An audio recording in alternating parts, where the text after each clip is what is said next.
tal? Muy buenas tardes, bienvenidos a 8 Magazine, al último 8 Magazine de este 2021. Les vamos a acompañar, eso sí, como siempre, en directo. Ahora son las 4:30 hasta las 6 de la tarde con los contenidos habituales del jueves. Celebraremos nuestra tertulia, esta vez en otro formato. Ahora se lo explico, estrenaremos un episodio de Bella Burgartis, saludaremos a Daniel Angulo para repasar lo que ha sido el año desde el punto de vista de la meteorología y también para hablar de la previsión de cara a este fin de semana de fin de año y primer día del año. Bueno, todo eso nos va a ocupar, pero además vamos a estar en Belorado asistiendo a un musical que se celebraba ayer y hablando de la programación navideña. Programación navideña también en Aranda de Duero y además estaremos en uno de los escenarios navideños que ha preparado el Ayuntamiento de la capital. Nos vamos a ir hasta los jardines del Palacio de la Isla, donde hasta hoy mismo, hasta esta noche, se puede visitar una instalación de luz y sonido que les va a sorprender. Les vamos a mostrar un adelanto en el programa de hoy. Todo eso va a ocurrir, como les digo, en directo desde ahora, son las 4:31 hasta las 6 de la tarde, en el último 8 Magazine del año, que no significa nada más que eso, que mañana no nos vamos a ver, pero que nos reencontraremos en 2022 con más ilusión, si cabe, que cada tarde que nos reunimos con todos ustedes. Comenzamos con nuestra tertulia. Reika Decoración patrocina este espacio. Les decía que arrancamos nuestros contenidos habituales del jueves. Normalmente empezamos el programa con nuestra tertulia semanal, en la que vamos a repasar pues lo que ha sido este año, los temas principales de la actualidad. Pero hemos tenido que cambiar el formato de esta tertulia porque las medidas de prevención anti-COVID nos impiden que nosotras podamos reunirnos en un mismo plató. Así que, bueno, hemos decidido que para preservar sobre todo la salud de mis tertulianas, de momento, y espero que no por mucho tiempo, esta reunión se realice a través de videollamada. Y así me acompaña esta tarde Tania Condado. ¿Qué tal, Tania? Buenas tardes. Buenas tardes, Eneca. ¿Qué tal? Mejor allí contigo, pero si no se puede, tendrá que ser así. Eso es, mejor, pero bueno, de esta manera mantenemos la tertulia, que es lo que más nos importa, os preservamos a vosotros y también nos sirve para hacer un poco de memoria de momentos más difíciles que hemos atravesado. Afortunadamente ahora estamos mejor, ¿no? Sí, afortunadamente tenemos una forma de hacer algo alternativo. Y de estar presentes. Me acompaña también a través de videoconferencia María Martínez. Hola María, buenas tardes. Buenas tardes, ¿qué tal? Pues encantada de saludarte. Espero mantener el ritmo de la charla lo mejor posible, lo que nos permite estas circunstancias de videollamada. Pero María, a pesar de que tengamos que hacer la tertulia separadas, es verdad que cuando hacíamos estas tertulias en pleno confinamiento, también a través de videollamada, la situación era mucho más incierta, ¿no? Ahora conocemos los datos, que son los que nos obligan a realizarlo de esta manera, pero estamos más tranquilos. No sé cuál es tu sensación. Bueno, era mucho más de incertidumbre y sobre todo no teníamos vacuna. Con lo cual estábamos deseosos de que apareciera y que cada vez fuera más rápido y más una realidad, ¿no? El que pudiéramos tener todos los españoles la oportunidad de vacunarnos. Has dicho la palabra clave, María, porque hemos decidido que esta tertulia, en la que vamos a repasar lo más destacado del año, tenga como hilo conductor una serie de palabras que son las que ha propuesto la Fundeu, la Fundación del Español Urgente, que cada año escoge la palabra del año, y entre las finalistas están pues algunas de las palabras que han marcado el discurso, sobre todo periodístico, las palabras que más se han utilizado este año, y la ganadora, que tiene que ser una palabra que haya salido frecuentemente, pero que también represente los temas, las preocupaciones y la aportación de este año 2021. Y la ganadora de este año es precisamente, María, la palabra vacuna, que sin duda ha marcado este periodo, no solo el 2021, sino ha sido un punto de inflexión en la pandemia. Sí, además yo creo que es una palabra bonita para todos, ¿no? El poder decir que nos hemos vacunado, que los niños también tienen esa oportunidad ahora, y que creo que otra de las palabras que igual tendría que tener es la de variante, porque ya no sabemos qué variante nos va a tocar. Ahora estamos con Omicron, no sabemos si llegaremos a Omega o esto ha terminado, ¿no? Como decía Sastre. Ojalá. Variante no estaba entre las 11 finalistas de la palabra del año de la Fundeu. Sí, esta vacuna que ha resultado la ganadora. Como decía al principio, la ganadora no tiene por qué ser necesariamente una voz nueva, en este caso no lo es, sino que tiene que haber tenido protagonismo en el año de su elección. Así que, Tania, yo creo que este año ha tenido mucho protagonismo la vacuna también en nuestras conversaciones en la tertulia de 8 Magazine. Por supuesto, pero en las tertulias y en el calle día a día. La verdad es que la vacuna nos trajo un poquito de ilusión. Cuando no veíamos la luz, ya la palabra vacuna era como, wow, a ver cuándo llega. Y cuando llegó, yo creo que para todo el mundo fue una forma de respirar y de volver a su día a día, un poquito a sus rutinas, dentro de la pseudonormalidad, pero volver a hacer un poquito de vida. Además de que con las vacunas nos acercamos un poquito más a lo que era el mundo científico. Todos aprendimos pues desde todos los procesos científicos que tiene que pasar un medicamento o la vacuna para que salga a la luz. Mucha gente no se fiaba de la vacuna y yo creo que al final, después de leer y ver a los expertos, pues al final han acabado asumiendo que es algo necesario y que es algo seguro para todos. Desde luego, la vacuna ha marcado el año, ha marcado nuestras conversaciones y ha mejorado notablemente las circunstancias en las que nos encontramos. Pero este año, y al margen de la pandemia, que sin duda ha tenido el protagonismo absoluto de la agenda, bueno, no solo de los medios, de las conversaciones cotidianas también, ha habido dos temas que quiero abordar con vosotros. Por ejemplo, repasando esta lista de las palabras finalistas del 2021 de la Fundeu, me he encontrado con una que hemos aprendido este año y que desconocíamos hasta ahora, al menos yo, seguramente Tania la conocía, pero no sé si es tu caso. María, ¿tú sabías lo que era una fajana?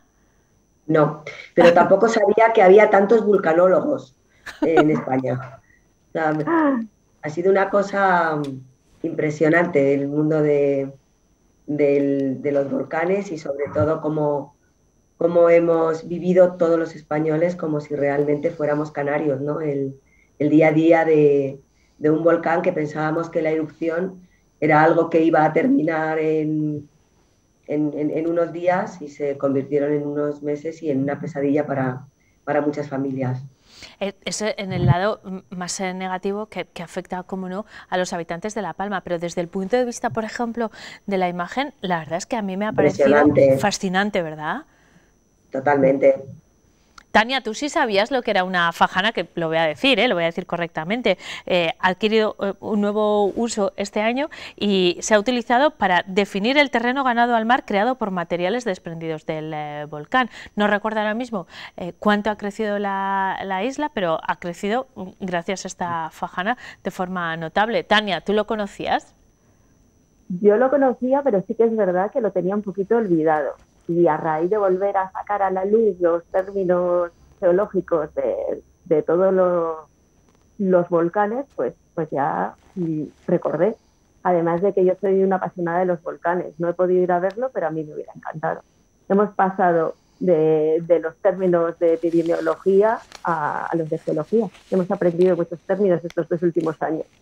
Vamos a volver enseguida a la pandemia, pero no dejamos los términos científicos porque tenemos que hablar también de megavatio, de metaverso, entre las palabras finalistas del año. ¿Vosotras las habríais puesto en esta lista? María, tú, por ejemplo, megavatio Yo creo que ha sido una de las palabras más utilizadas, sin duda, con todos los temas de la subida de la luz y el cálculo de a cuánto se cotizaba el megavatio, ¿no?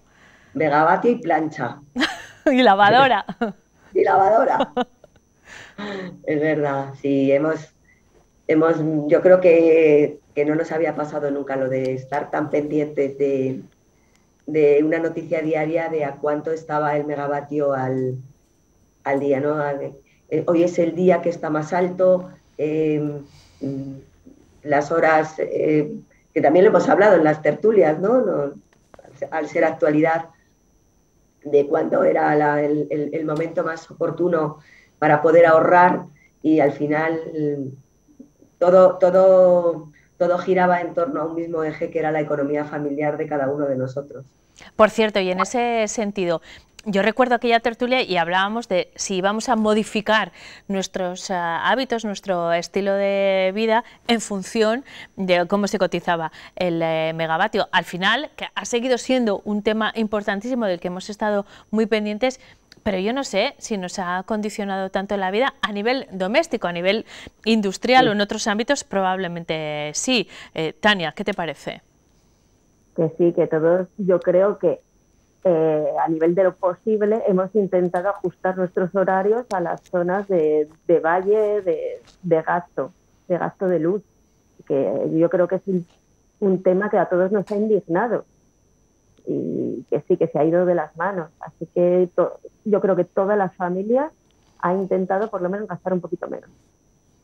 Yo creo que lo hemos conseguido, fíjate, porque al final, cuando te llegaba el recibo de la luz, yo creo que era más la impresión de a ver qué va a llegar a lo que realmente era. Yo creo que lo que más ha afectado ha sido sobre todo a la economía empresarial, ¿no?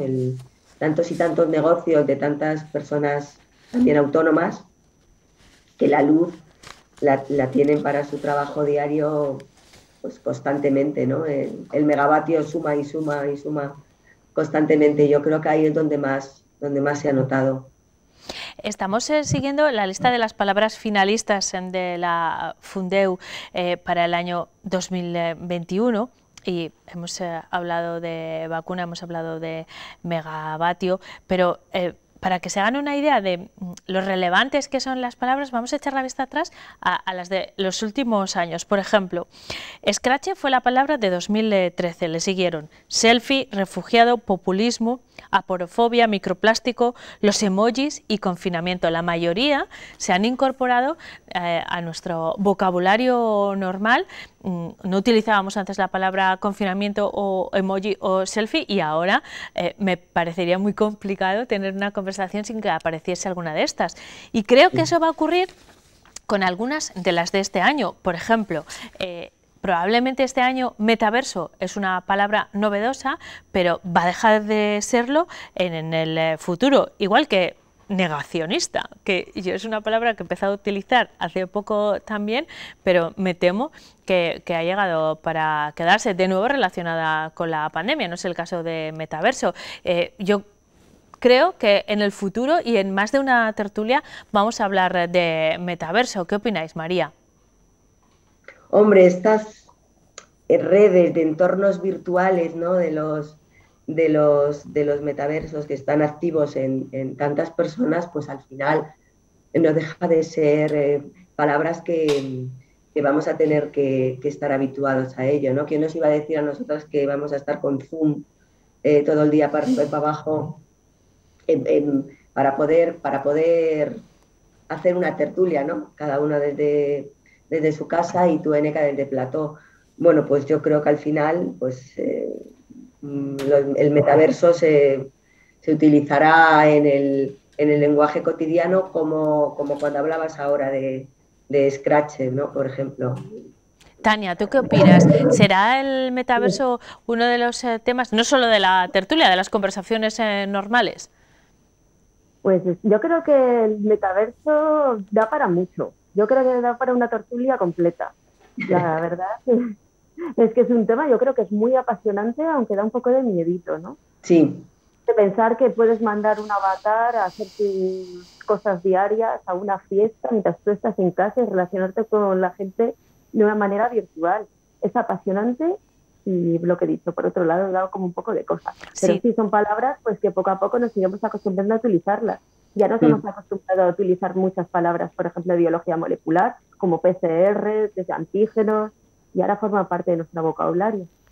Así que no nos queda otra. Sí, hay cosas que suenan a ciencia ficción y que después hemos comprobado en la realidad, como esta misma conversación, como decía María hace un momento, que nos iba a decir que íbamos a estar a vueltas con el Zoom, y aquí estamos. Nos quedan 2 minutos. Me gustaría dedicarlos a agradeceros primero a vosotras dos en concreto, pero a todas las participantes en estas tertulias, que un año más hayáis sido tan generosas de acompañarnos en la tertulia. Pero sobre todo, estoy encantada de que, a pesar de las adversidades, que no han sido pocas, no hemos faltado a esta cita, y ese es mi deseo para 2022, que sigamos reflexionando sobre estas cuestiones o las que surjan, pero sobre todo que podamos vía telemática y lo antes posible vía presencial, seguir reuniéndonos aquí cada jueves y hablar con libertad de los temas que escuchamos en la calle y que queremos trasladar al foco. Así que este es mi deseo. ¿Cuál es el tuyo, María? Pues el mío es que termine esta pandemia, que podamos hacer una vida normal, que sigamos estando todas las que estamos, que no tengamos que echar en falta a nadie, ¿no? Como este año echamos en falta a Berta, y que podamos ser felices, que ya toca. Tania, ¿qué le pides tú al año que estamos a punto de estrenar?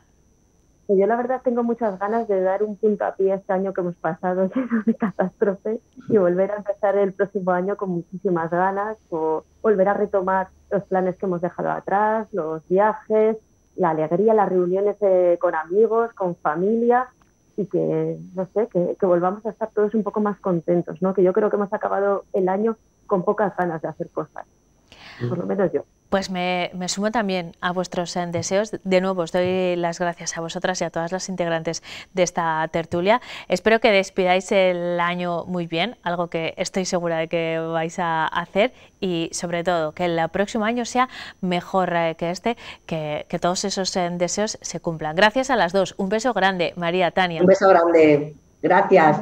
Un beso. Hasta luego. Adiós, muchísimas gracias. En 8 Magazine cerramos nuestra tertulia, son las 4:48 y abrimos un nuevo episodio, el penúltimo de Bella Burgartis, una serie que está a punto de terminar y que hemos realizado desde esta casa bajo la batuta de Jesús Toledano, para conmemorar el 8º centenario de la Catedral de Burgos, que sin duda ha marcado también este 2021 que estamos despidiendo y que va a continuar, las celebraciones continuarán en 2022. Vamos a ver el capítulo número 33 de Bella Burgartis, en el que vamos a conocer aspectos que se encuentran dentro de un edificio como la Catedral, que evidentemente es un edificio religioso, pero que tiene también dentro pues otro tipo de artículos, desde muebles a textiles, que pueden pasar desapercibidos, pero que tienen mucha historia que contarnos. Lo vamos a hacer en el capítulo 33 de Bella Burgartis con Jesús Toledano.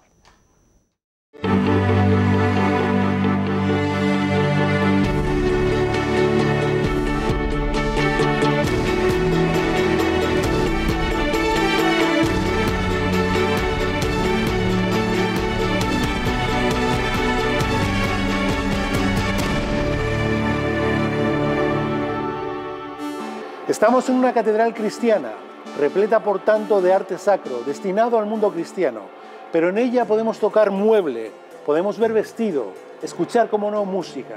Todo ello nos da el reflejo de una sociedad, la de las diferentes épocas y edades que tiene la catedral. Hoy, en Bella Burgartis, a través de un libro, vamos a conocer todos esos aspectos de esta catedral de Burgos. Bien, pues les decía yo en la presentación de Bella Burgartis de hoy que íbamos a hacer el recorrido por un libro. Es este, un volumen de 432 páginas, Sociedad, Cultura e Intrahistoria en las manifestaciones artísticas de la Catedral de Burgos, siglos XIII y XVI. Estamos con sus autores, son Juan José Calzada Toledano y José Mate Sanz del Barrio, ambos son doctores en Historia del Arte. Juan José, que ya le conocen ustedes porque ha protagonizado uno de nuestros programas cuando veíamos la Catedral Profana, ha sido siempre docente en el Colegio de Jesuitas, y José Mate Sanz es, como les decía, doctor en Historia, también es profesor asociado en la Universidad de Burgos y asesor técnico docente de la Delegación Provincial de Educación de Burgos. Les vamos a saludar a ambos, ¿cómo estáis? Muy bien. Bien, pues veíamos este libro que ha sido presentado recientemente y que desde luego es un compendio de, sobre todo, 4 epígrafes: indumentaria, mobiliario, armamento e iconografía musical.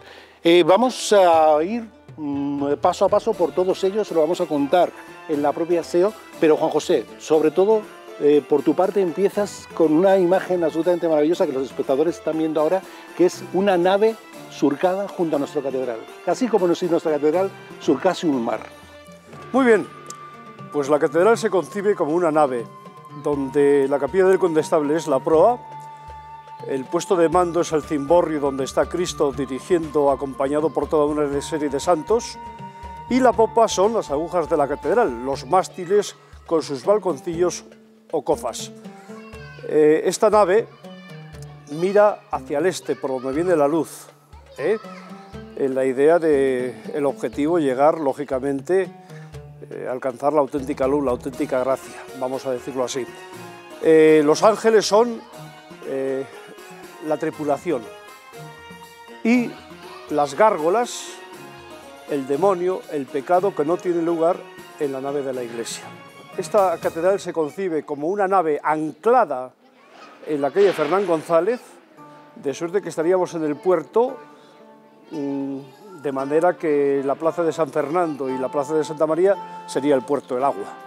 José, hemos visto esa nave que se ubica ahí precisamente junto a esta calle y hablando de, como decíamos en el comienzo, en la introito del libro, estamos ante un volumen que presentasteis hace breves fechas que tiene 4 epígrafes, está editado por el IMC y ¿qué vamos a encontrar dentro, sucintamente? Pues lo que vamos a encontrar es un estudio sobre aquellos aspectos que nos hablan de la sociedad en cada momento. Por un lado, a través del estudio de la manera de vestir, de la indumentaria. Por otro lado, también a través de un elemento que había en las viviendas, que es el mobiliario. Un tercer epígrafe nos va a dirigir hacia la música, que además en una catedral es un elemento clave. Y por último, vamos a encontrar algunas escenas que nos vinculan a la guerra, a la caza, como unos elementos que estaban también marcados en la sociedad de la Edad Media y el Renacimiento. Pues si os parece, a uno y a otro, y acompañados por este extenso pero interesantísimo volumen, como coautores también en un libro en el que colabora Luis Zembrano Díaz con la infografía y con diversas fotografías, nos vamos a ir a hacer ese recorrido por esos epígrafes que documentan, que dan contenido al volumen y que van a ser absolutamente maravillosos. Bueno, José, Juanjo, pues nos hemos desplazado como primer hito a esta puerta del Sarmental. Estuvimos aquí ya cuando estudiamos el Trividion y el Quadrivion, viendo parte de esa iconografía musical que ahora nos va a ampliar, porque así lo hace en el libro José Mate Sanz. Pues es una portada que evidentemente tiene un simbolismo muy marcado. Primero como portada del obispo que preside ella y una portada que también está vinculada a la disposición de los estudios de gramática en el entorno del Sarmental. Y dentro de la iconografía que marca el simbolismo de la portada, pues tenemos 2 grupos de elementos vinculados a la música. Por un lado, en la parte superior aparecen las ciencias, el Trivium y el Quadrivium, y dentro de lo que es la propia configuración de la música nos representa a una persona que está tocando un órgano que aparece acompañada por un joven que está marcando el fuelle.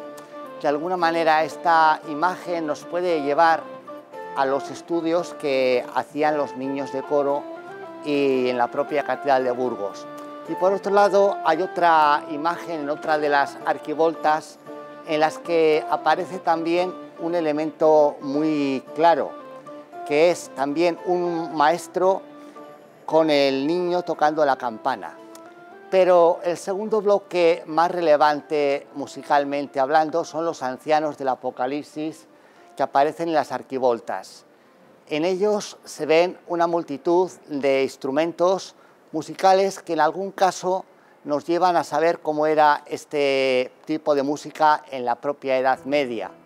Están los cordófonos, están algunos elementos muy claves en la época como es la sinfonía, están también instrumentos membráfonos que tocaba el propio rey pues, con las manos, y también están los instrumentos aerófonos que aparecen remarcados en toda esta fachada. Todo ello está, digamos, vinculado al tema central. El tema central en el que aparece la figura de Cristo rodeado por los evangelistas que aparecen de dos maneras configuradas, tanto tetramorfos como en el propio escritorio. Y Juanjo, toda esa parte que nos ha explicado con profusión el profesor José Matessán se complementa en el tímpano con la indumentaria y el mueble, en este caso, en la parte de Jesús en Todopoderoso. Así es. Por un lado, el mueble, donde tenemos bancos que, al tener en cuenta quién los ocupa, Cristo en Majestad, por ejemplo, pues se consideran escaños tronos.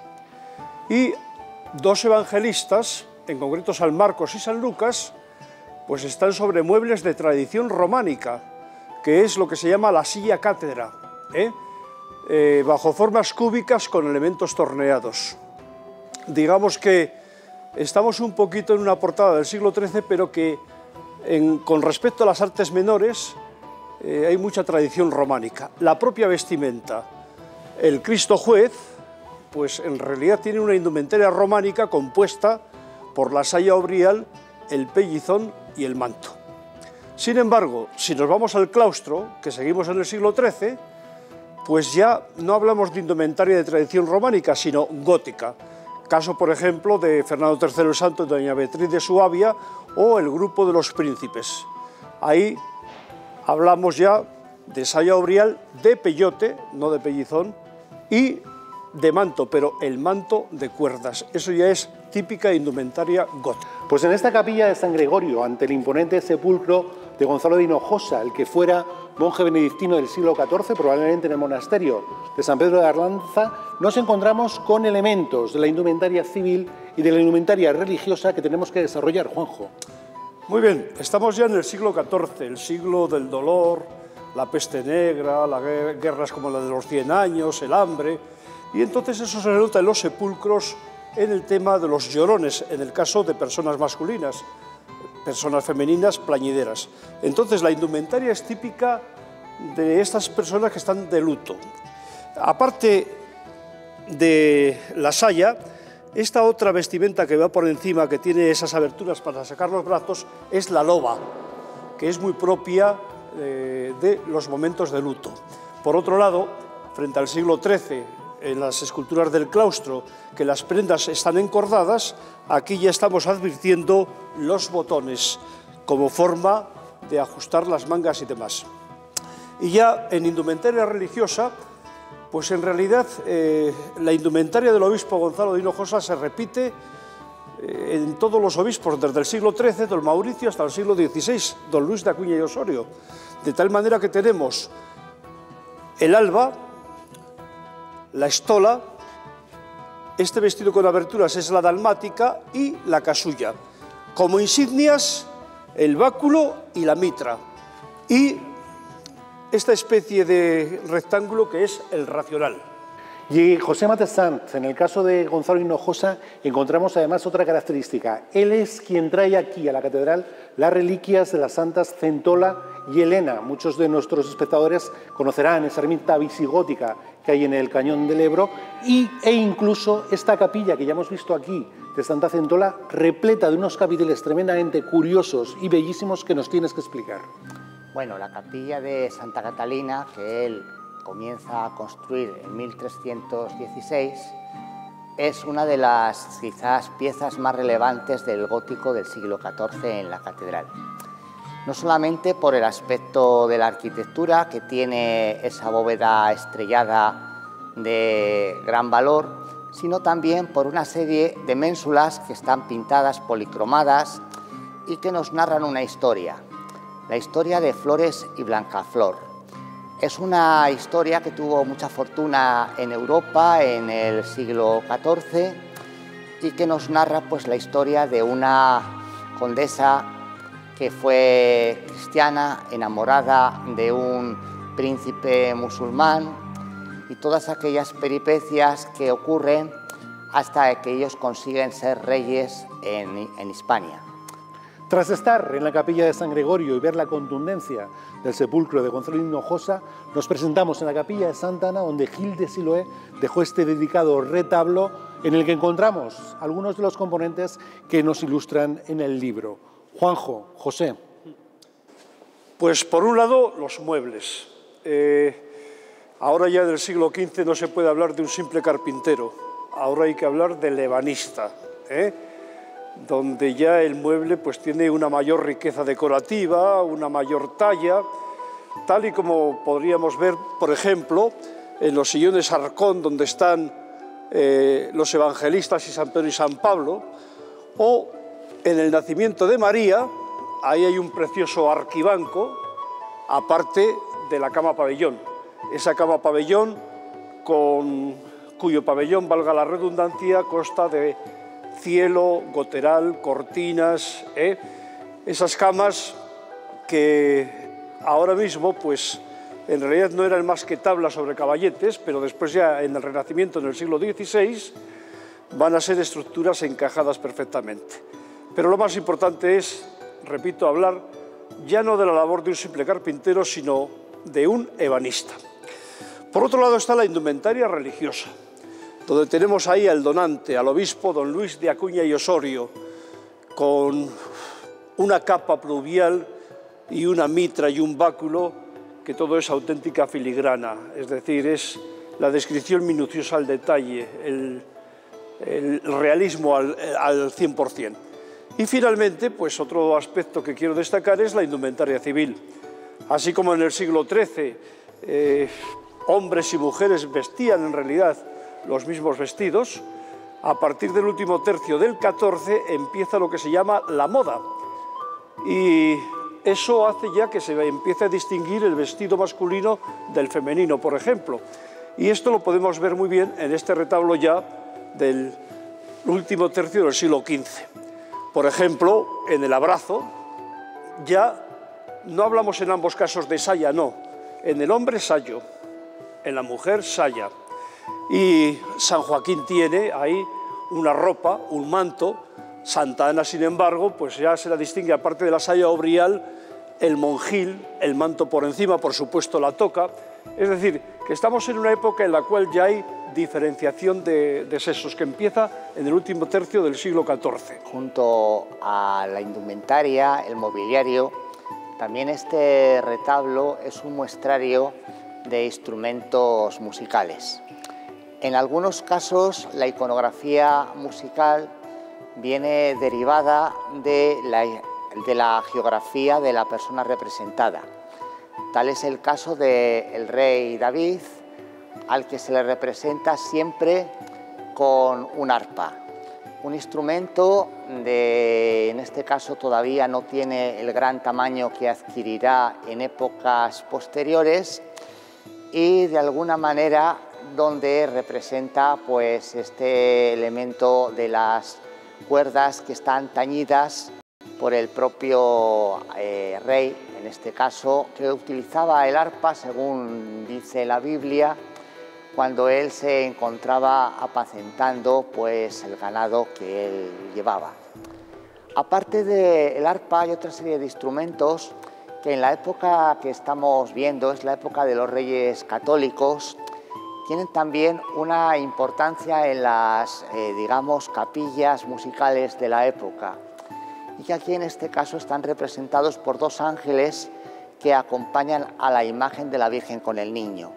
Pero también hay otra escena que mi compañero Juanjo ha hablado de ella, que es la de San Huberto, donde también aparece un instrumento musical. En este caso es una corneta que está referida a lo que es la propia escena y el contenido que ella aborda, una escena de caza. Tras contemplar el detalle, el retablo de la capilla de Santa Ana, estamos ahora en la de los Condestables, y aquí, con Pedro Fernández de Velasco y doña Mencía de Mendoza, tenemos a dos hombres que desde luego significan muchísimo en esa parte última de la construcción de la catedral, pero sobre todo estamos ante un hombre de armas, José Matesán, Pedro Fernández de Velasco. Efectivamente, el condestable de Castilla interviene en la guerra de Granada y por lo tanto él tenía un reconocimiento de carácter militar. Cuando en 1532 se le representa por Felipe de Bigarny en la tumba, ya habían pasado bastantes años de su muerte, pero lo que se hace es representar un retrato ideal de lo que sería el propio condestable, haciendo referencia a elementos que nos están hablando de su carácter militar. Por un lado, a la armadura, una armadura verdaderamente que está perfectamente remarcada y que además tiene unas características que nos hacen ver un modelo que está vinculado a las armaduras de Italia, sobre todo con la presencia en toda ella de los grutescos que hacen una ornamentación muy grande y, como podemos ver, pues, perfectamente en las grebas de la propia armadura. En la parte superior ese peto pues ya también tiene un papel muy importante y es una armadura que introduce algunos elementos de carácter novedoso respecto a otros modelos anteriores, como se ve en la parte de los codales, que hay una superposición de elementos metálicos, o como también en el entorno de la rodilla, donde también aparecen estos tipos de elementos. Sería una representación del propio condestable con un retrato de aparato de parada, donde la espada tiene un papel muy esencial.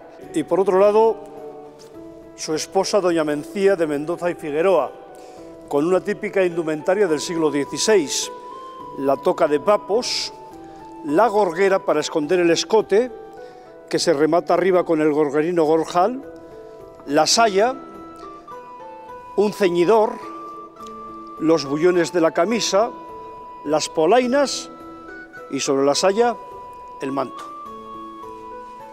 Y después de haber comentado la presencia de las armas en la tumba de don Pedro Fernández de Velasco, tenemos que señalar cómo la capilla del condestable muestra también un repertorio de armas en otras esculturas que ornan toda la capilla.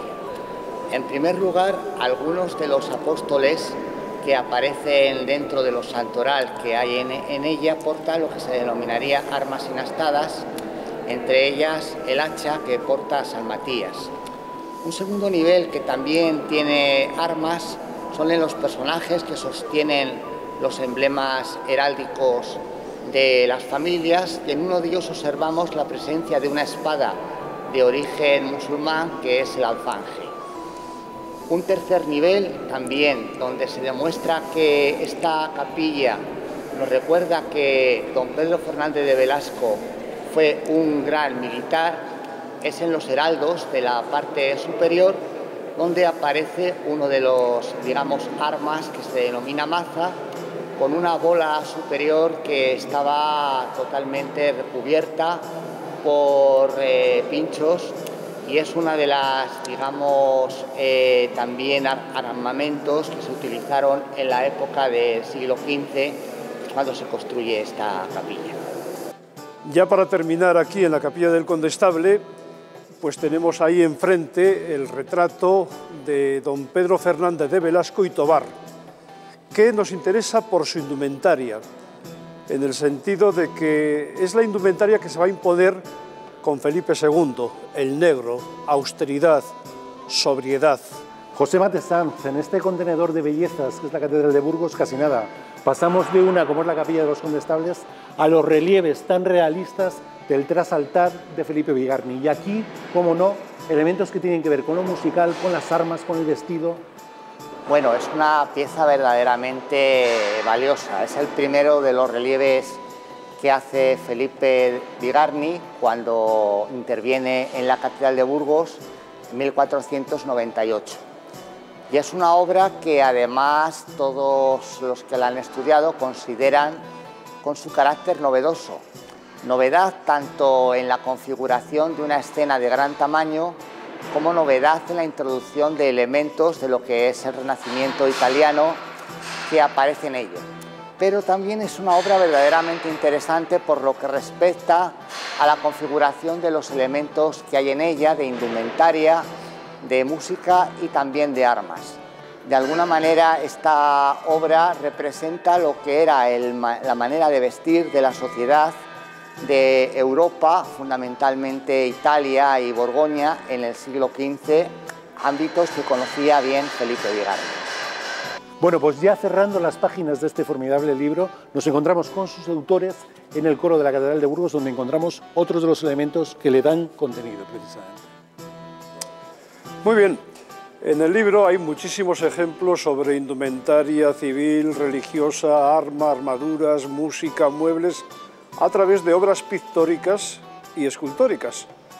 Pero en el caso del mueble, aparte de los ejemplos escultóricos y pictóricos, pues en la catedral tenemos muebles reales de la época que estamos tratando. Caso, por ejemplo, del llamado cofre del Cid, o caso, por ejemplo, de esta espléndida sillería del siglo XVI, donde colaboran, donde trabajan bastantes, Felipe Bigarny, incluso Diego de Siloé, Simón de Hueras, García Redondo, etc.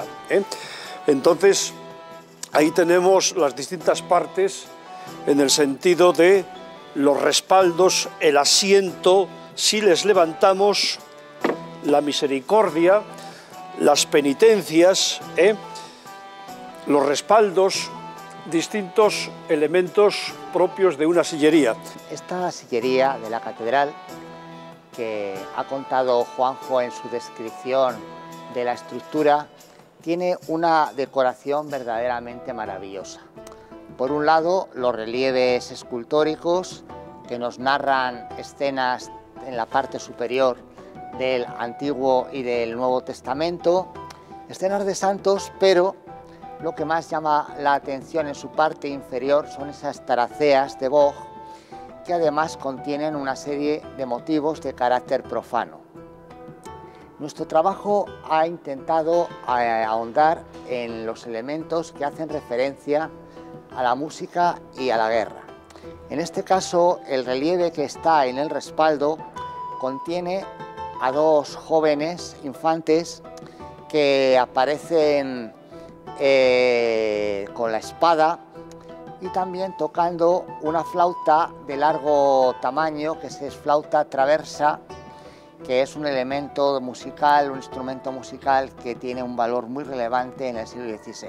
Bien, pues ya lo saben ustedes, detrás de este excelente documental hay un libro, Sociedad, Cultura e Intrahistoria en las manifestaciones artísticas de la Catedral de Burgos, siglos XIII y XVI, de Juan José Calzada Toledano y de José Matesán del Barrio, que nos han acompañado hoy. Está en todas las librerías burgalesas a un precio ajustado absolutamente a la calidad tremenda y excelente que tiene a nivel tipográfico, y os damos las gracias como autores por su realización y por haber estado aquí hoy acompañándonos. Y a vosotros por el programa.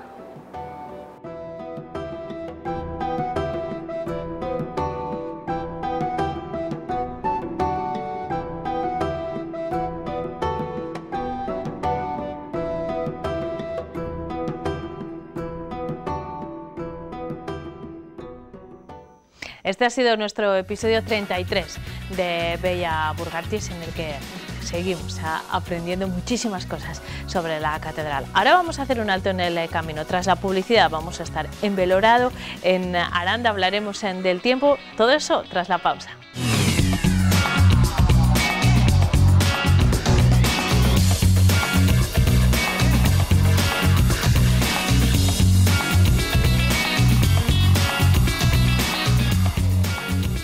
Son las 5:20, estamos de vuelta en el plató de 8 Magazine, aunque vamos a salir, nos vamos a ir hasta Belorado. ¿Qué les parece? Ayer los vecinos de Belorado tuvieron la ocasión de disfrutar de un musical que ustedes van a poder ver en pequeñísimo formato y nos va a servir además para hablar de otras actividades navideñas que se están desarrollando estos días en Belorado. Es un reportaje de mi compañera Leticia Gutiérrez. Adelante.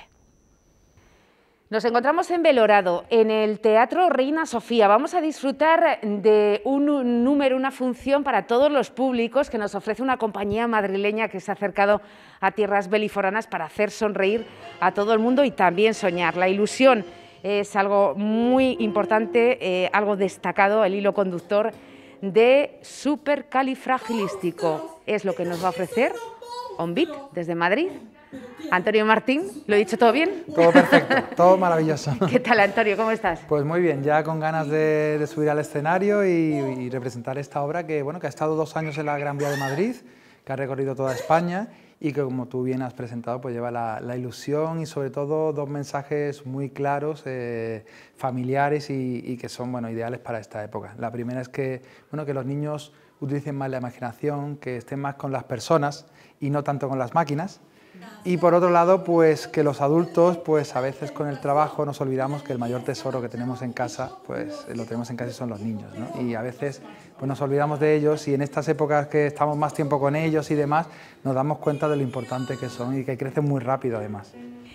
La protagonista de esta historia es una ídolo de la infancia, por lo menos de nuestra generación, de la tuya y de la mía, Mary Poppins, y la pregunta es, ¿qué pasaría si ahora esta señora, esta niñera, llegaría a nuestro mundo, llegaría a la actualidad? ¿Y qué es lo que te quiero preguntar yo a ti, Antonio? Claro. ¿Qué pasaría si hoy Mary Poppins viniese a nuestro mundo? Precisamente de eso, esa respuesta a esa pregunta es lo que vamos a ver en el musical. En principio hay un choque, lógicamente, porque cuando llega Mary Poppins, pues sus trucos a los niños ya no le impresionan, porque todo lo que hace Mary Poppins ya lo han visto en la tele, en internet, en los móviles. Entonces Mary Poppins es la que se tiene que modernizar para saber llegar al corazón de los niños, que cada vez es más difícil, y lo hace a través de la música moderna. Entonces es muy divertido esa combinación que tenemos de las canciones de Mary Poppins, que todos conocemos de la película, con canciones actuales. Vaya, que hay fragmentos hasta de Rosalía, imagínate, a Mary Poppins cantando por Rosalía, por ejemplo. Pues bueno, hay fragmentos actuales y así se gana a los niños de ahora y llega a ellos de una manera más fácil. Y también llega el padre, pues haciéndoles ver que sus hijos son lo más importante. Una versión de Mary Poppins actualizada, ¿no?, a los tiempos modernos. Sí, entendemos que es un personaje, es una película muy bonita, es un clásico, pero que a día de hoy, tal y como se cuenta y se narra en la película, es un poco lenta y aburrida para los niños. Entonces, para llegar a ellos, hemos intentado actualizarlo y traerlos al presente para que conozcan a Mary Poppins y la vean de otra manera, mucho más cercana. ¿Y cuáles son las impresiones del público cuando conocen a esa nueva niñera actualizada a los tiempos de hoy en día? Bueno, se dan cuenta que al final el personaje protagonista, tanto en la película como aquí, es la familia, la relación de los padres, en este caso del padre, que era el que más difícil tenía la relación con sus hijos, y al final es el protagonista. Mary Poppins solo es el conductor, es esa voz interior que todos tenemos, esa conciencia que nos hace ver que lo que verdaderamente queremos son nuestros hijos, nuestros padres, y lo que es el concepto de familia. Por eso es un producto tan navideño y que al final consigue una cosa, y es que los padres aparecen a su hijo al final de la obra y es con lo que normalmente del escenario nos quedamos. ¿Es lo que se consigue al final? Sí, yo creo que sí. Yo creo que todos por un ratito somos conscientes de que tenemos que hacernos más caso, y más ahora con lo que estamos viviendo, y bueno, pues estar más cerca de las personas que queremos, valorarlas más, y cada minuto que pasemos con ellos que sean minutos de verdad y no mirando una pantalla. ¿Quiénes integran OnBeat, Antonio? Bueno, OnBeat es una compañía muy grande, una compañía de casi 40 artistas, que tenemos diferentes espectáculos por toda España. De hecho, aquí vinimos hace 2 o 3 años, no recuerdo ya con esto, con Rey León, con el tributo al Rey León. Y pues hoy tenemos un equipo trabajando en Valladolid, otro equipo trabajando en Soria, otro equipo trabajando aquí, otro equipo en Barcelona. Entonces, bueno, es una compañía de muchos artistas y de gente de toda España que vive en Madrid, y que, bueno, que es una compañía profesional que estamos todo el año trabajando en esto. ¿Vais a seguir actuando estas Navidades? Sí. ¿Tenéis interpretaciones cerca? Sí, nosotros tenemos trabajo todos los días, gracias a Dios. Ha habido alguna cancelación, pero un 2%, 3% de las actuaciones que tenemos. Y desgraciadamente el artista se ha acostumbrado, es una de las profesiones que más vive al día, pero no por la pandemia, desde siempre. Entonces nos hemos acostumbrado que cuando hay picos de las olas pues trabajamos un poquito menos, hay más miedo, hay menos gente en el teatro, y cuando esa ola se pasa pues la gente vuelve con ganas, con más ganas. Y bueno, nosotros siempre decimos que la cultura es segura, que también sobre todo es necesaria, más hoy en día, porque creo que las mentes están demasiado obsesionadas en los problemas y olvidarnos por un momento de ellos y disfrutar es cada día más importante. Y hasta ahora no ha habido ningún brote en ningún teatro de España, con lo cual que la gente venga tranquila al teatro y que venga a disfrutar y a pasarlo bien. Muy bien, Antonio, pues que la magia y la ilusión nos sigan acompañando también a vosotros, y muchísimas gracias por ofrecernos este espectáculo y por hacernos sonreír. Gracias a vosotros.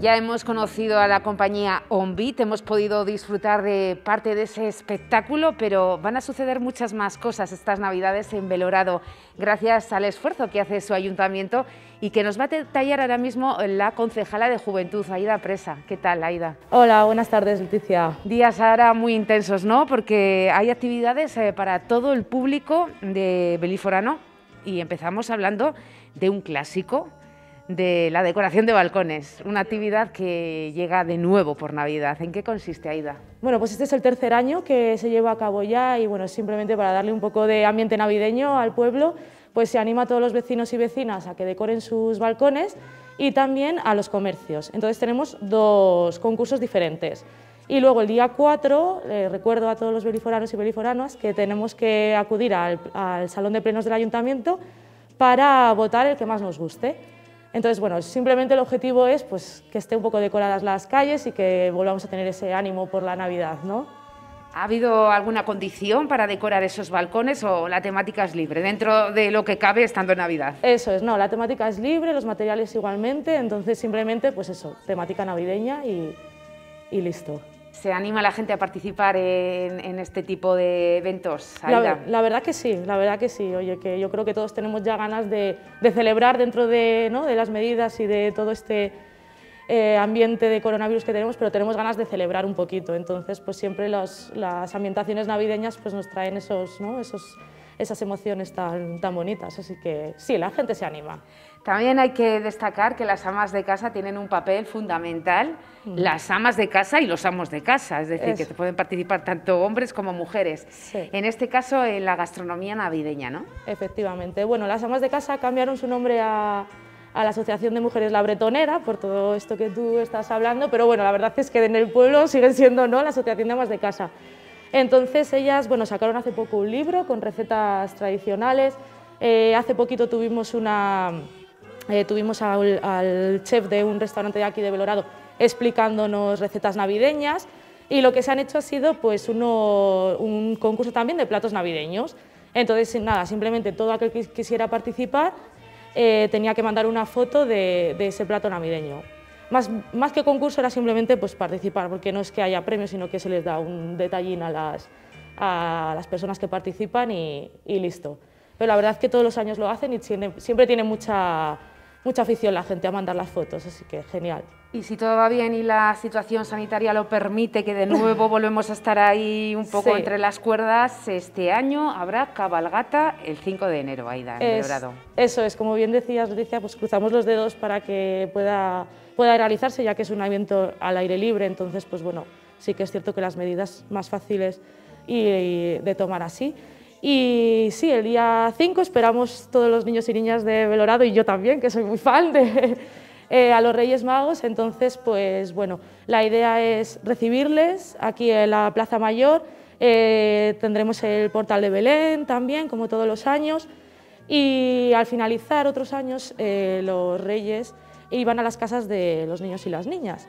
Pero este año, un poco por lógica y sensatez, pues esta actividad no se va a poder hacer, pero se ha hecho un recorrido por el pueblo para que sus majestades pasen por lo menos por las calles, ¿no?, de donde viven los niños, y que y bueno, pues que les animen también un poquito. ¿Qué significa para vosotros, para el Ayuntamiento de Belorado, la Navidad, Aida? Porque tengo entendido que en este pueblo se involucra mucho la gente en este tipo de actividades, ¿no? Hay que hacerlas, había que apostar por actos como este. Sí, la verdad que nosotros desde el principio de la pandemia, siempre con mucha precaución y siguiendo la normativa que nos exige, sí que queremos seguir realizando actividades.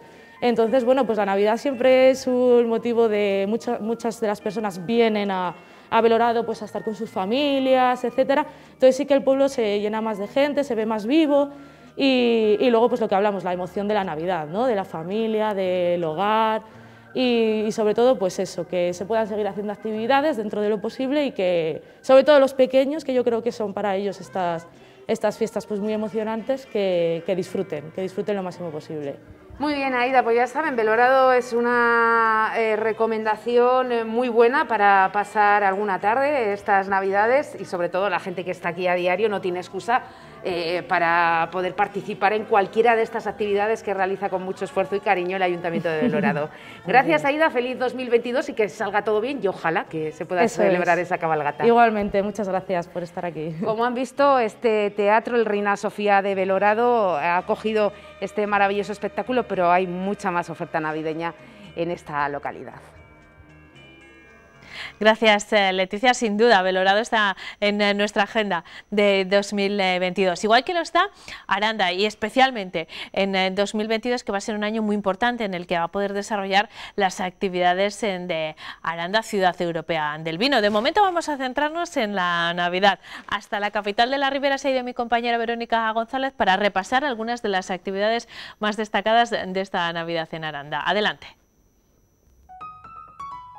Hace pocos minutos que ha abierto ya sus puertas la pista de hielo y bueno, pues hay mucha gente porque se nota, ¿no?, ese ambiente y ese espíritu navideño a pesar de las circunstancias aquí en Aranda de Duero. Vamos a hablar con el concejal de Cultura, Emilio Berzosa. Muy buenos días, ¿qué tal? Hola, muy buenos días. Bueno, ¿cómo hemos pasado ya esa primera fecha, ¿no?, de Navidad, Nochebuena y Navidad, aquí en Aranda? Bueno, pues la verdad es que bastante bien, con mucho ambiente. La gente sí que estaba un poco recatada por la situación en la que estábamos viviendo, pero bueno, la gente ha participado en lo que se ha hecho hasta el momento. Nosotros empezamos con actividades el día 21 ya y bueno, pues la gente sí que está animada a participar. Casi todo son actividades en la calle, más de 50 actividades, pero bueno, la verdad es que la gente está muy animada y muy participativa, que es lo importante.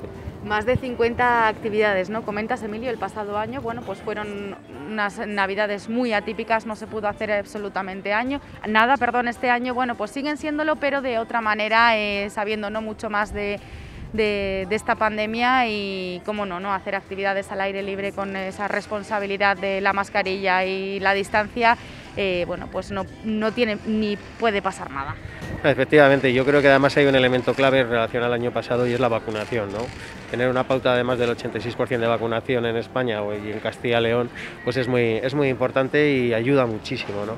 En ese sentido, nosotros desde el Ayuntamiento de Aranda de Duero este año hemos querido dar ese paso, el de intentar dar la normalidad dentro de lo que se permite y se puede con esta situación, y por eso pues hemos querido dar este paso de hacer actividades, más de 12 pasacalles, conciertos en Santa María, en Cajaburgos, en la calle también infantiles, cuentacuentos, un montón de actividades que bueno, pues vienen a ambientar y animar, igual que lo que es la pista de hielo, las luces de Navidad, y con esa novedad también este año del Papá Noel gigante, el Papá Noel más grande de Castilla y León, que está en Aranda de Duero, en la calle Ronda, y que bueno, pues todos los niños están disfrutando y cantando con él, ¿no? Porque hay que recordar que a las 6, a las 7, a las 8 y a las 9 el Papá Noel habla, canta villancicos, tanto en español como en inglés con los niños, y bueno, pues es algo que ambienta mucho la calle y la ciudad. Oye, Emilio, cuéntanos esa curiosidad, ¿no? Has comentado, es el Papá Noel, creo que te he escuchado bien, más grande de todo Castilla y León. Sí, es un Papá Noel de más de 8 metros de altura y bueno, pues fue una donación que se hizo hace unos años al Ayuntamiento de Aranda de Duero por parte de una empresa de Aranda que bueno, pues había colaborado y trabajado con Cortilandia y tenían una serie de elementos en el que el año pasado se hicieron 5 carrozas nuevas para los Reyes Magos y este año pues se ha podido recuperar gracias al trabajo de Enano Arribas para poder poner el Papá Noel. Con una salvedad, que es que el movimiento mecánico que tiene el Papá Noel, porque mueve la cabeza, los ojos y demás, hasta el año que viene no lo podremos inaugurar, pero bueno, ya el Papá Noel por lo menos habla, canta e interactúa con los niños. sobre todo en los niños, ¿no? Os habéis querido fijar, son sus fechas, son sus ilusiones y por ello hay mucha programación, ¿no?, destinada a los pequeños. Sí, está todo muy enfocado a los niños porque son los días importantes para ellos, ¿no?, y de ilusión, y sobre todo porque no pierdan esa sonrisa, ¿no?, que es lo importante de la Navidad, y esas ganas de la magia de la Navidad que llega estos días. Y bueno, pues sobre todo después de lo vivido, tanto niños como más mayores, ¿no?, se merecían también el poder disfrutar de una media normalidad dentro de lo que podemos. Queda poquito más, ¿no?, de una semana para que vengan los Reyes Magos. ¿Qué se puede hacer en esta semana aquí en Aranda de Duero? Bueno, pues todavía quedan más de 10 pasacalles, va a haber 4 cantajuegos, hoy empieza el cine infantil en la Casa de Cultura, mañana tenemos también un concierto que es bastante interesante, de Greg Miller, Elvis Vive, es un tributo a Elvis, de una de las personas que está considerado el mejor tributo mundial de Elvis, que ha estado 12 años tocando en Las Vegas, que ha triunfado también en la Gran Vía de Madrid, y que bueno, pues vamos a tener la suerte de verlo en Aranda mañana día 28, y bueno, pues que lo van a disfrutar, ¿no?, los arandinos. Y luego pues sobre todo también ya los pajes que van a recoger cartas, bueno, pues atender a todos los niños y poder disfrutar con ellos. Y como digo, de manera muy especial los pasacalles, que son todos infantiles y que van a animar las tardes comerciales de la ciudad, y que sobre todo pues van a meter en esa magia a los niños, ¿no?, de fantasía e ilusión. Que quien no haya escrito la carta, pues lo podemos todavía escribir, porque los pajes van a estar durante todos estos días por las calles, ¿verdad?, de Aranda, para recoger esas cartas y a ver si nos traen lo que pedimos. Este año Aranda sí que ha querido apostar por hacer una cabalgata de Reyes. Sí, efectivamente, era otra de las cosas que queríamos intentar dar, esa normalidad, ¿no? El año pasado lo tuvimos que hacer dentro de lo que es el Estadio Montecillo, una situación complicada con distancias de seguridad en las gradas, pero bueno, este año ya sí que se nos permite, y bueno, dentro del control que va a haber con policía y con protección civil, pues para que se cumplan unas normas, valga la redundancia, normales de esta situación, pero va a tener el recorrido tradicional por la Avenida Castilla, va a entrar aquí en la Plaza Mayor, se la recibirá en el Ayuntamiento de los Reyes Magos, y luego bajarán por la calle Postas hasta en el entronque de la Perla, y luego dirigirse a la Casa de Cultura por la calle Silla, el recorrido tradicional, y que bueno, pues vamos a ver que puedan disfrutar todos los niños de esta cabalgata, que bueno, pues es esa ilusión de esos días, y como decía antes, ¿no?, esa magia de la Navidad y de los Reyes Magos, ¿no?, que llegan, y el disfrute de estos días. De momento, ¿no?, desde el Ayuntamiento no se va a tomar, ¿no?, ninguna medida aparte, ni se va a cambiar, ¿no?, por ejemplo, ese recorrido del que hablamos. No, mientras no haya ninguna restricción ni ninguna prohibición, nosotros estamos cumpliendo todas las normas que actualmente hay, y con lo cual, pues eso, como digo, ¿no?, la apuesta de intentar dar la normalidad de la mayor manera posible dentro de lo que se nos permite. Bueno, la pista de hielo ha tenido éxito, ¿no?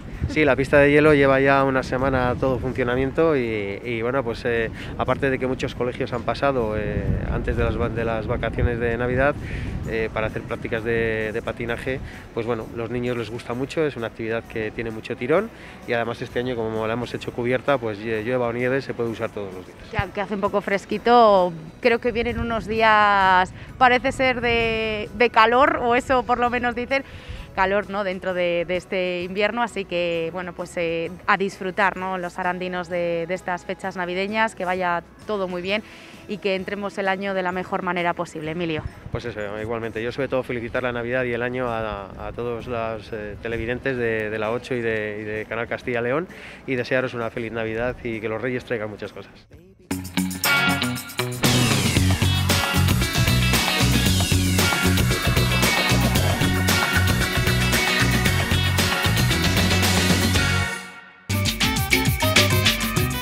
Queso de Sasamón patrocina este espacio.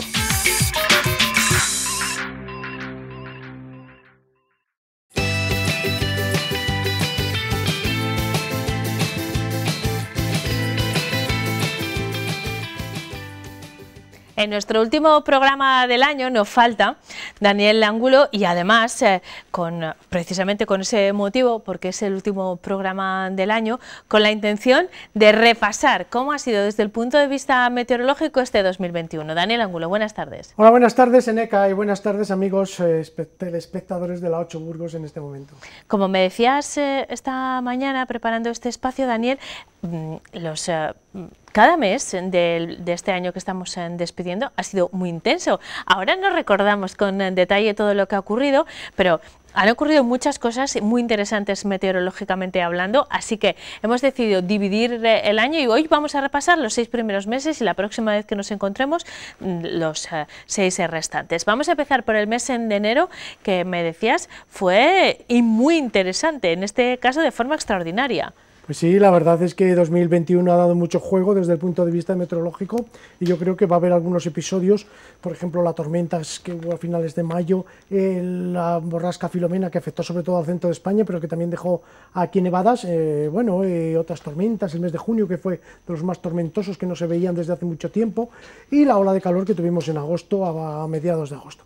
Pero vayamos por partes. Estamos viendo ya imágenes de enero. Sí, por partes de enero. Enero empezó con una invasión de aire polar continental. Aire siberiano procedente del continente europeo, del interior del continente europeo, nos afectaba ya desde los primeros días, desde la Nochevieja. No va a ser como esta Nochevieja que va a ser templada, no, ya fue fría la Nochevieja anterior, la cabalgata de Reyes también fue fría, y bueno, pues las heladas, las cencelladas fueron las protagonistas. En los primeros días de enero, como digo, nevó débilmente, pero sobre todo eran las bajas temperaturas de por la noche, con cencelladas como vemos. Y a ello se unió en el fin de semana del 8 al 9 la borrasca Filomena, que era una borrasca que traía aire húmedo y templado, que al chocar con el aire frío y seco del continente, por una parte venía Filomena, con aire muy templado del trópico, y por otra parte el aire frío, pues eso produjo esas nevadas intensas en el centro de España, aquí también en nuestra provincia, sobre todo en el sur, afectó más a la ribera que al norte, en el norte nevó muy poco. Bueno, después de Filomena, de esas nevadas, pues la nieve se permaneció durante varios días en las montañas, y ojo porque el día San Antón, el 17 de enero, tuvimos algo histórico también, una cencellada histórica. Veíamos ahí esas imágenes de cómo estaba ahí Busto de Bureba precisamente con nieve, los montes Ogarenes con nieve, y veíamos esa cencellada que, como digo, fue histórica, que dejó pues unas estampas preciosas en la capital. Si algo caracterizó el mes de febrero, que es nuestro siguiente en la lista, fueron las precipitaciones, Daniel. Así es. Después de 20 días con heladas consecutivas en enero, ya al final de enero empezó a suavizarse el tiempo, vinieron temperaturas más suaves y vinieron las lluvias, unas lluvias que se intensificaron durante el mes de febrero. La lluvia de febrero, las suaves temperaturas, unido a toda la nieve que había caído en las montañas durante enero, hicieron que los ríos pues aumentasen su caudal. Ahí veíamos antes el río Arlanza y ahora estamos viendo el caudal del río Vena, que en febrero del año pasado pues ese era su aspecto, vamos, fue impresionante cómo bajaba todo. Y lo que fue febrero es un mes de ir a visitar cascadas, todas las cascadas del norte, oeste de nuestra provincia bajaron espectaculares. Este año ha sido noviembre el que hemos tenido mucho agua, pues el año pasado fue el mes de febrero, sin duda, el mes del agua, cayeron 82 litros por metro cuadrado aquí en Burgos capital, pero bueno, en zonas del norte y noroeste cayeron hasta 100 litros, y ahí estamos viendo esa cascada de Tubilla del Agua, que como digo, los ríos, las cascadas bajaban todo, y fue un febrero templado, porque como entraban vientos húmedos, pues fue muy templado y muy húmedo. Por eso es que digo, hasta las cascadas, fíjate, de la Lora, como estamos viendo la cascada de la Yegua Mea, situada en Fuenteora, pues también tuvo, momentos espectaculares, y aparte de muchas visitas, porque ahora se ha puesto muy de moda visitar las cascadas. Este año, ya insisto, ha sido noviembre en el que hemos podido ver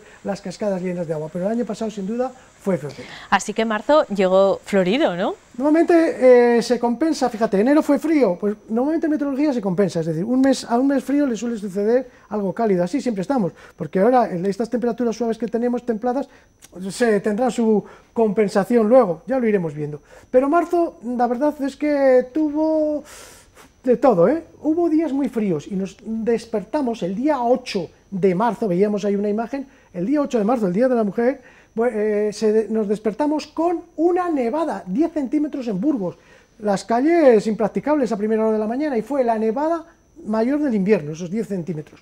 Luego, la verdad que vinieron heladas, hubo bastantes heladas, días buenos, y al final tuvimos ese atardecer que vimos, ese amanecer que vimos, un amanecer con calima, y es que tuvimos una invasión de polvo del Sáhara. Por eso digo que marzo tuvo de todo, días fríos, nevada el día 8, y luego a finales ya esa invasión de aire sahariano con ese polvo en suspensión que daba ese atardecer. Pero bueno, fue un mes que estuvo en la media normal o algo más cálido, y eso hizo que se adelantase la floración.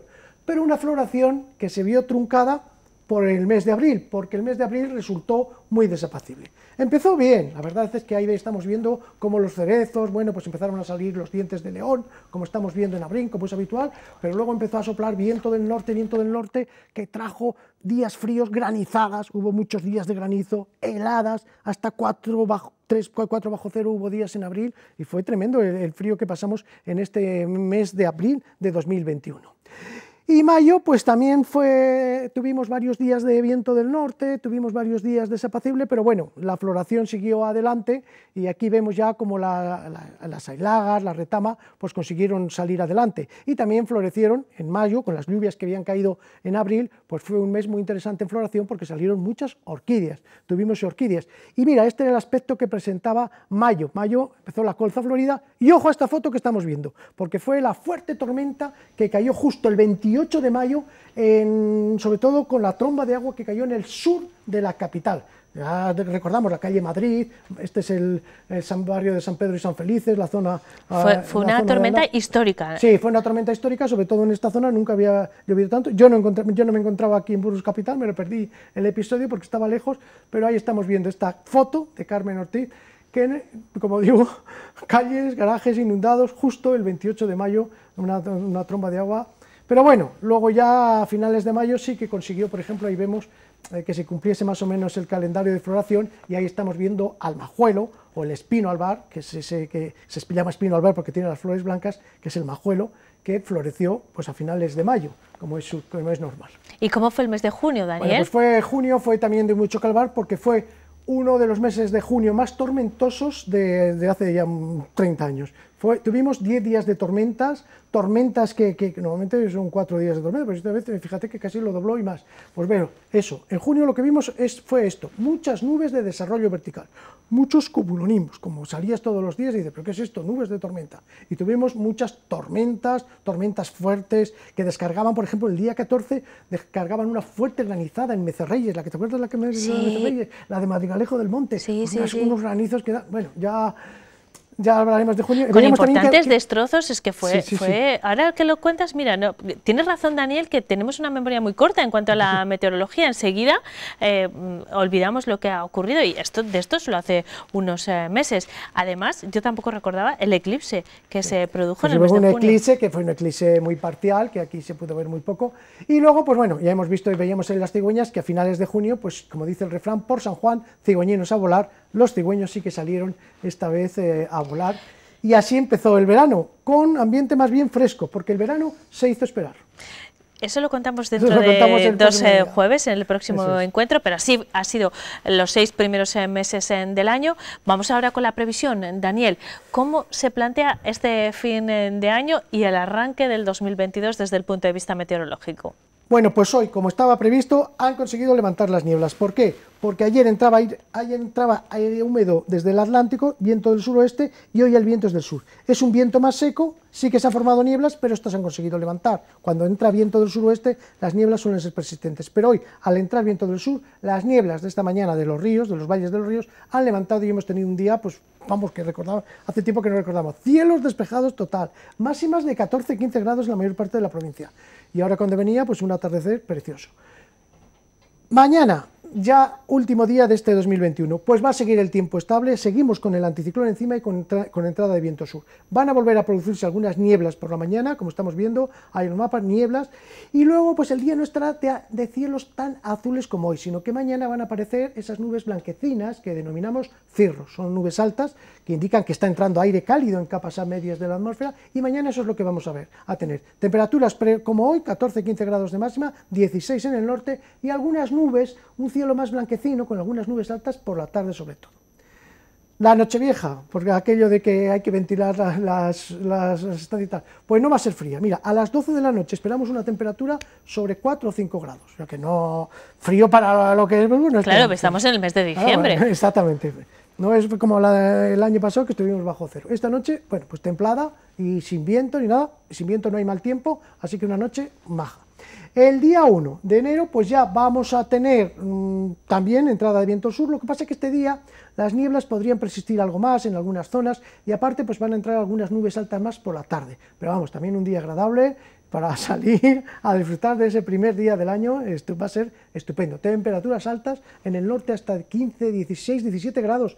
En el Valle de Mena, por ejemplo, esperamos, bueno, allí 18, y aquí en Burgos también en 14, 15 grados estaremos, o sea que a mediodía agradable. Por la noche frío, pero no frío exagerado. Mínimas al amanecer de 1 o 2 grados.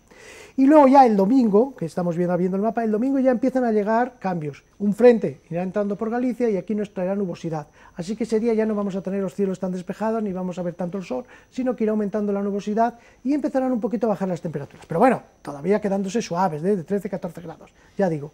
El día Año Nuevo sobre 15 grados, el domingo sobre 13-14, y luego ya el lunes, pues ya sí que irá a más la nubosidad y parece que a partir del martes, miércoles, podríamos tener la llegada de un frente que nos podría dejar algunas lluvias y ya las temperaturas pues ya más bajas, pero de momento tampoco sin mucho frío.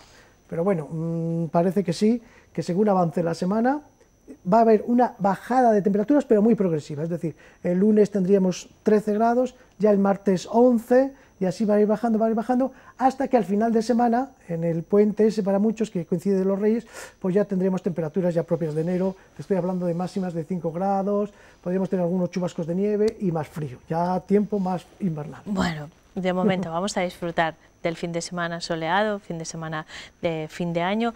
El próximo jueves no nos vamos a reunir porque es jornada festiva, Daniel, así que te esperamos en 2 semanas y actualizamos los otros 6 meses del año desde el punto de vista meteorológico y hablamos también de lo que nos corresponde en ese momento.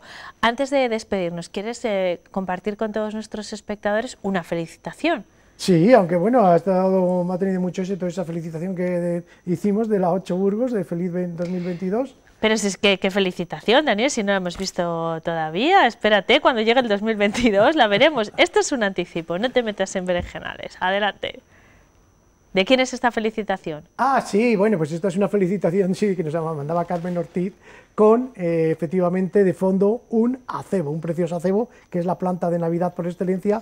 Y bueno, pues agradecemos esta felicitación tan bonita con el acebo y esta dedicatoria. Que es la más apropiada para este espacio en el que hablamos de naturaleza, medio ambiente y cosas bonitas como el acebo. Daniel Ángulo, muchas gracias, que despidas bien el año, que tengas un feliz 2022. Que tengáis buena entrada y salida de año. A todos un cordial saludo y feliz 2022. Hasta el próximo año les decimos, volveremos a encontrarnos el martes a las 4:30 en punto, pero ya será un nuevo año que esperamos disfrutar también junto a todos ustedes aquí en 8 Magazine. Que despidan bien el año y sobre todo que el de 2022 les haga cumplir todos sus deseos. Nos vemos el martes.